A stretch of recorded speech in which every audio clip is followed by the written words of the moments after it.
মনোনয়নপত্র জমা দেওয়ার নির্ধারিত সময়ের শেষ দিনে সারা দেশের রিটার্নিং এবং সহকারী রিটার্নিং কর্মকর্তার কার্যালয়ে দিনভর ছিল প্রার্থী এবং কর্মী সমর্থকদের ভিড়। উৎসবমুখর পরিবেশে মনোনয়নপত্র জমা দেন তারা।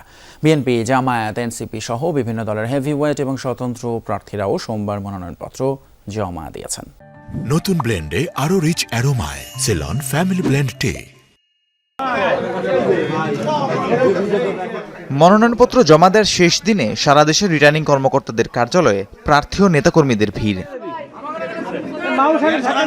বগুড়া ৭ আসনে খালেদা জিয়ার পক্ষে মনোনয়ন ফর্ম জমা দেন বিএনপি চেয়ারপারসনের উপদেষ্টা হেলালুজ্জামান তালুকদার লালু সহ নেতাকর্মীরা। বগুড়া ৬ আসনে তারেক রহমানের পক্ষে মনোনয়নপত্র দাখিল করেন জেলা বিএনপির সভাপতি।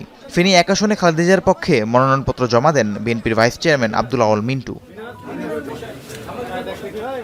বিএনপি মহাসচিব মির্জা ফখরুল ইসলাম আলমগীর ঠাকুরগাঁও ১ আসনে মনোনয়নপত্র জমা দিয়েছেন। চট্টগ্রাম ১ আসনে ফর্ম জমা দিয়েছেন বিএনপি স্থায়ী কমিটির সদস্য আমির খসরু মাহমুদ চৌধুরী।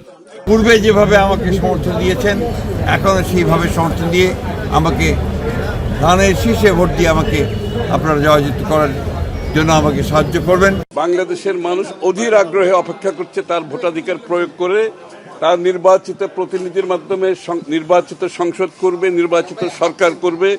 খুলনা ৫ আসনে মনোনয়নপত্র জমা দিয়েছেন জামাতের সেক্রেটারি জেনারেল মিয়া গোলাম পরোয়ার। কুমিল্লা ১১ আসনে ফর্ম দাখিল করেছেন দলের কেন্দ্রীয় নায়েবে আমির ডাক্তার সৈয়দ আব্দুল্লাহ মোহাম্মদ তাহের। ১০ দলের নতুন বাংলাদেশ গড়ার এই অভিযাত্রায় আশা করি ১৮ কোটি মানুষও আমাদের এই মিছিলের সহযাত্রী হবে।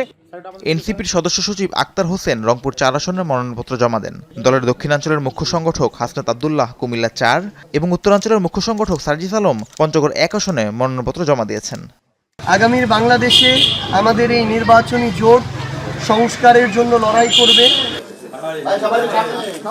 রাহিম সারোয়ার, যমুনা নিউজ।